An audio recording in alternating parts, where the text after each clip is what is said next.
Heating pads can hurt your reptile if not utilized properly, and uncontrolled heat can overheat or burn your reptile and even cause detrimental health issues down the line. Heat pads are widely used throughout the reptile hobby to usually provide heat from the underside of an enclosure that is conducted through the substrate. Usually keepers will decide to place a heat pad directly under a hide as the only heat source, for example with ball pythons, or as a place for the reptile to keep warm during the night when temperatures typically drop and overhead fixtures are turned off, such as with bearded dragons. Heating pads are not inherently bad and can be a useful heating mechanism. However, you must be aware of how to properly use a heat pad and the dangers that they pose. First off, it's important to be able to regulate how much energy that pad receives and therefore regulate the amount of heat being produced. Many pads do not come with a regulating mechanism such as a thermostat or a manual dimmer, and this means that the heat is uncontrolled and can reach dangerous temperatures. Thermostats are the best option because they constantly regulate the temperature on the pad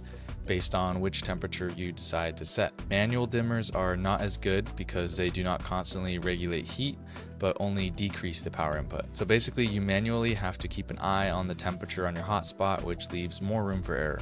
Both of these can be useful depending on your understanding of heating applications and husbandry experience, but you should either avoid or be very cautious when using a heating pad without any regulation mechanism whatsoever. Using a pad without a dimmer or a thermostat and plugging it straight into a power strip or the wall can be dangerous depending on how much that pad heats up and the amount of substrate between your reptile and the bottom of the enclosure.